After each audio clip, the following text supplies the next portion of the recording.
the opera, one night only, and I knew that I was going to do this for about 2 hours for this show. And I know what you're thinking. This is exactly what I wanted to happen to me tonight. I wanted an opera to happen to me, and that's why I came to the Hideout Theater. So thank you for coming along this journey with me. It's going to be an operetta.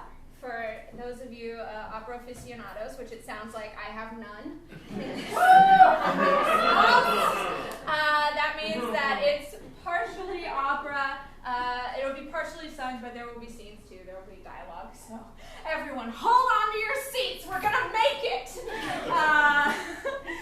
So there will be scenes in it. But to get us started tonight, I need a suggestion of a title of an opera that doesn't exist so far as you know. The Bulgarian Fiancé. The Bulgarian Fiancé. Any others? Whataburger Chronicles. Whataburger Chronicles. The Greatest Story Never Sold. The Greatest Story Never Sold. I'm going to go with that. The Greatest Story Never Sold. When the Lights Come Up. Thank you.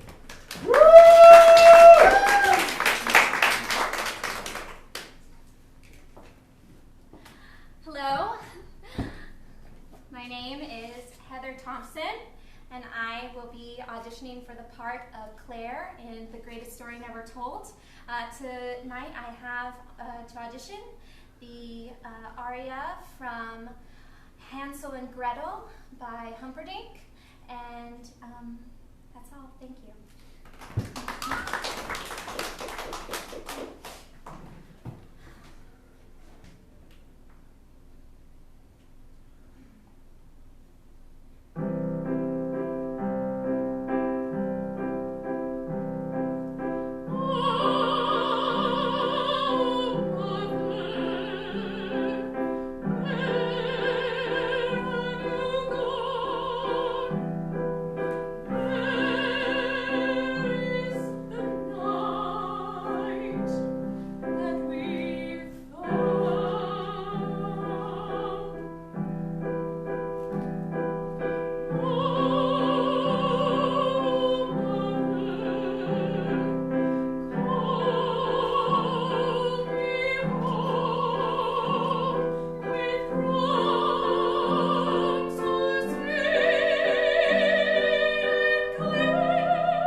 No, I can't. My dialects are East Texan, and Ohio, and British. Yeah, but you must have, been there for a bit and, eaten some gumbo or something, right? You, transferred it into your body, right? I could work on it. I didn't realize that The Greatest Story Never Told was a Cajun story, but if you like, I can do that research. We'll give you a call. Okay, thank you. My cell phone's on the back. It is a very tiny room, maybe 5 feet wide and about 8 feet in length. There's a mirror here that has way too much sweat on it from very exuberant string playing. Yes. And then over here is an upright that when if I need, will be actually over there. But in your mind, it's here. Okay?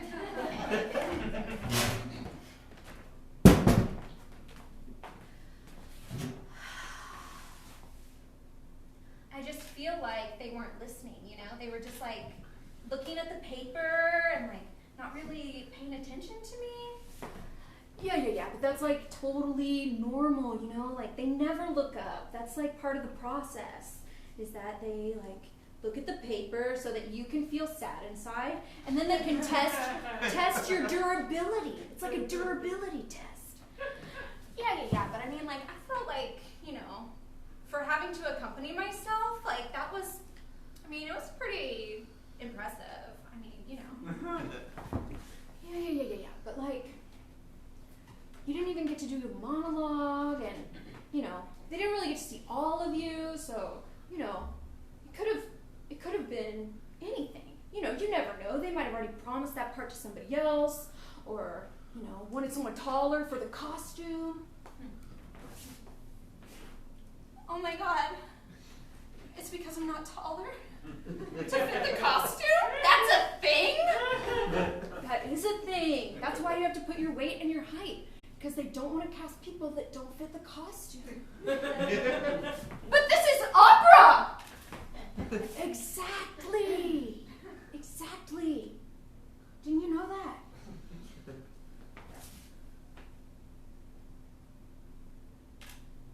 No? No, that's why I got into opera. Because I didn't want to have to fit the costume to work at Disney. When I was a little girl, I wanted to be a Disney princess so badly. You could like sense it from my jellies to my crown. I had a pink outfit that I wore every day. I wore it so much that my mother had to buy a second one and change my clothes in the night because I refused to take it off at any point, even to shower. So it was a situation. It was a situation. And underneath it, I would put this pink tutu that I called my tutu, and my crown, which was an elastic pink crown, was splattered to my forehead with hair sticking up out from underneath it, and I called it my clown. And so for the longest time, my dream was to work at Disney. And when I got to college, I thought that dream might still happen, and it didn't. Instead, I found something else that was better.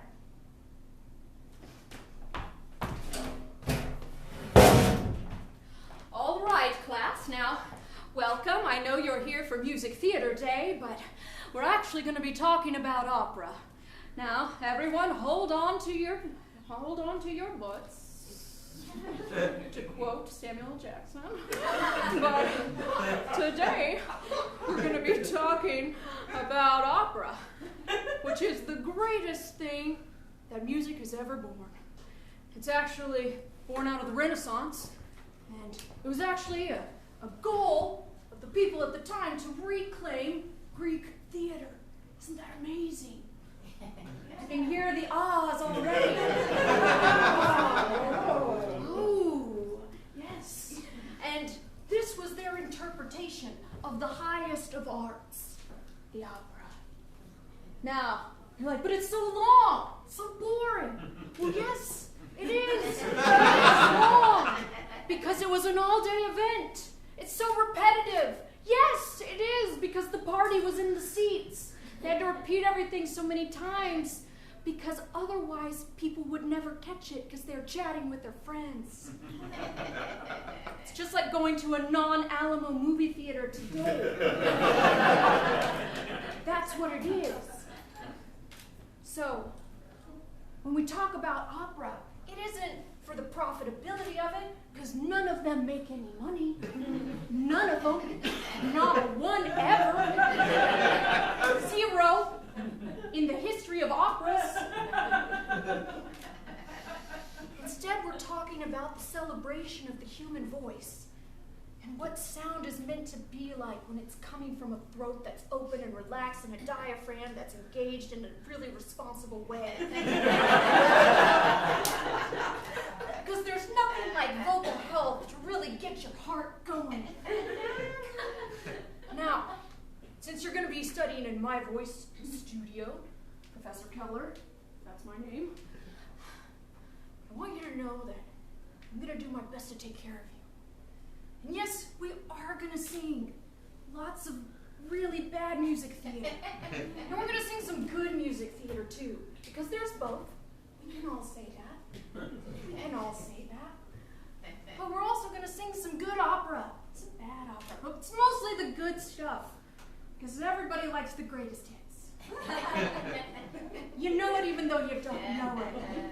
Bum, bum, da, da, da, da, da, da. Tell me you haven't seen that in a car commercial. Tell me. I know you have. I know you have. So, just take your time, meet everybody, say hello to your neighbor. Welcome, upperclassmen, welcome to freshmen. Scare them. Just the right amount. And I'll see you in class. It is a long Steinway. It's got a little mini stick, which is like the little short stick, right? There's two sticks in a piano, everybody. There's the long stick that goes like this. Woo! This isn't a euphemism, and it goes all the way up. And then there's the short stick. It's just like that. We're gonna use the short stick. Yes, that's correct, right? He knows about the sticks. All right.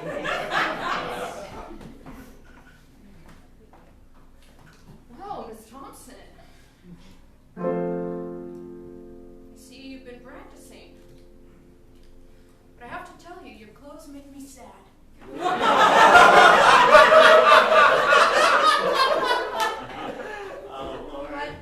What do you mean? Well, typically I like my students to dress up. Jeans, t-shirt. You have no personality in that. It's just, it's a little neutral. It makes me sad. Okay. Time out. This is an actual conversation that happened to me in school. This right here is a real, literal thing that somebody said to me. Your clothes make me sad. What?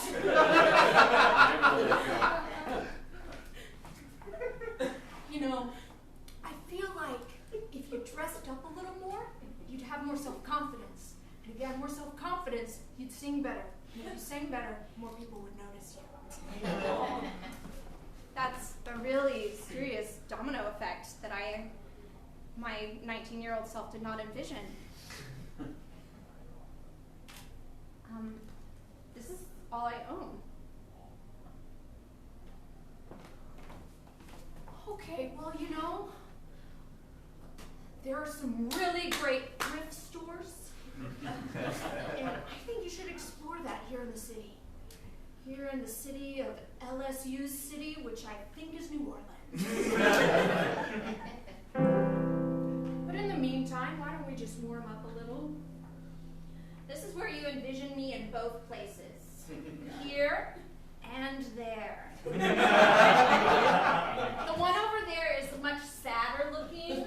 She's got a ponytail and a t-shirt that she's worn since freshman year of high school that says Dragon Senior Year and has the list of all of her brother's graduating class on it. Not her own, her brother's.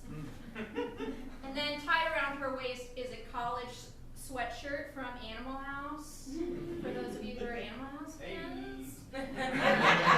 Which is from her other brother, which is over 20 years old. Now, if you could just keep a nice, focused, precise, and forward placement this entire passage, I feel really good about it. So here's what we're going to do.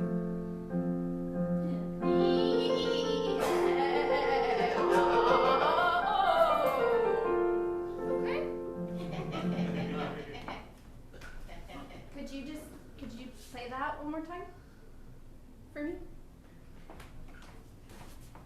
You know, you really should work on your ear. It's important to have an extremely critical ear right from the start, you know.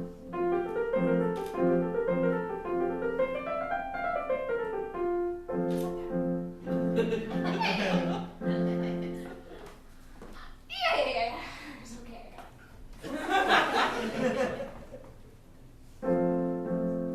Okay, now I'm over there.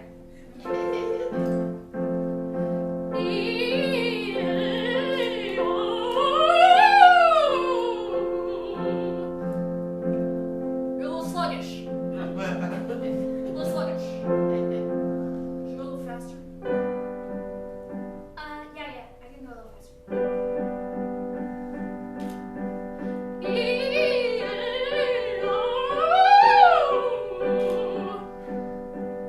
Yeah, is it like a little sluggish? If you can go a little faster, that'd be great.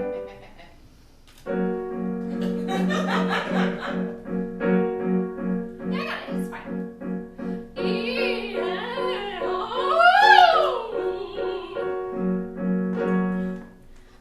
2 hours later. Well, you know, you really should bring more water.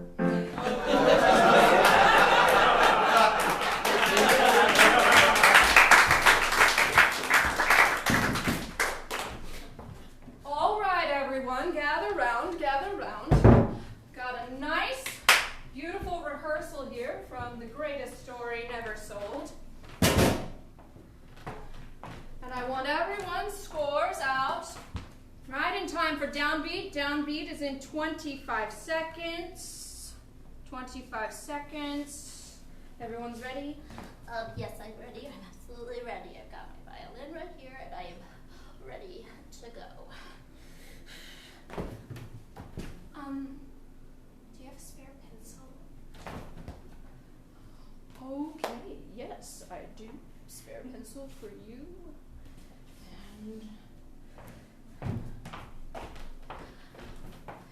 You know, I just, Maestro, I thought that we were going to have a bigger orchestra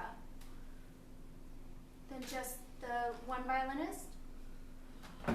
well, you know, Miss Thompson, there have been a lot of budget cuts in the opera community, and we're doing our best, you know? We're doing our best. I know we're not AGMA protected, which is, you know, opera union.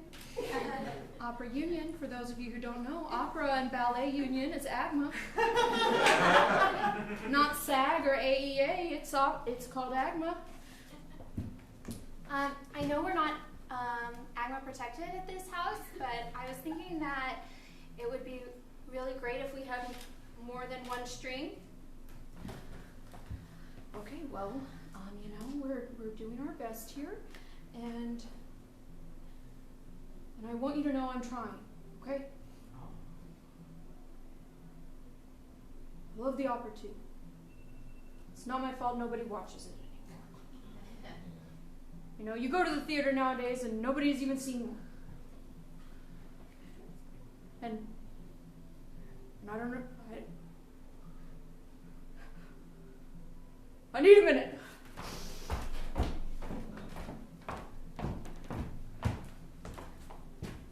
That was awkward. No, you should expect that. It's not like we're doing, you know, really avant-garde or like exciting marketing. You know, we should have like a flash mob. Or like one of those pop-up stores, pop-up opera. Popra. I think Beyonce already did that. But it was a hip opera based on Bizet's Carmen. She died. You know, it would be, you know, it's just you and me here. We've got to pull up our bootstrings. You know, get along. Think outside the box. Be positive. Yeah, I'm just saying I would work for the popra, is what I meant.